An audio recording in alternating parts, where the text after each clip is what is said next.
My name is David McCarthy. I'm the Fresh Expressions Development Worker within the Church of Scotland, and Phil Potter is with me today.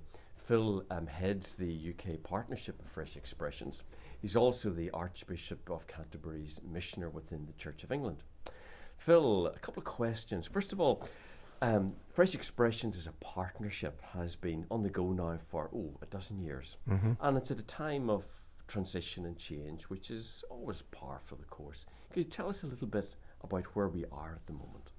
Yeah, it was started 12 years ago as an initiative between the Church of England and the Methodists, and then gradually more and more partners came on board over that time. But as an initiative, it sought to sort of put together some basic training programs and then basic forms of communicating videos, stories, etc. to tell the story. But what we're talking about now is that this is really moving now, or has moved from initiative to movement. So everything that we're trying to do is asking the question, how do we encourage and release the movement that obviously has been gathering momentum? And of course the basic thing is that when you start initiatives, you create and you run an initiative. But that's the last thing you do with a movement, and with a movement it's all about how do we release it, how do we let it go. And I suppose one of the dangers with a thing like Fresh Expressions is that it can be very quickly and easily put in a box, saying this is for a certain kind of person within the church, or a certain type of church, certain type of tradition, but it's not for us all.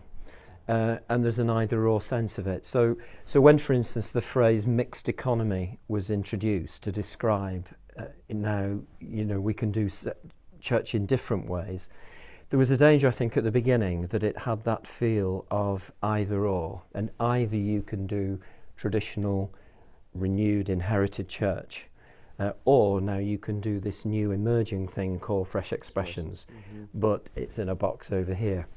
So one of the words I've introduced with that phrase is that this is actually more of a blended economy. So in other words, what we're seeing and what the evidence is showing is that this is renewing the local church of all traditions for mission. And as you begin to explain that and say, look, this is not an either or, it's a both and, you can do both and, then people are really waking up to the fact that they can still do all the traditional stuff that they've loved and take the wealth of history we've got, but then also at the same time recognize the fact that evidence clearly shows that literally half of our population, certainly in England, are what we now call completely unchurched. So they have never had any dealings with us, any experience of church whatsoever.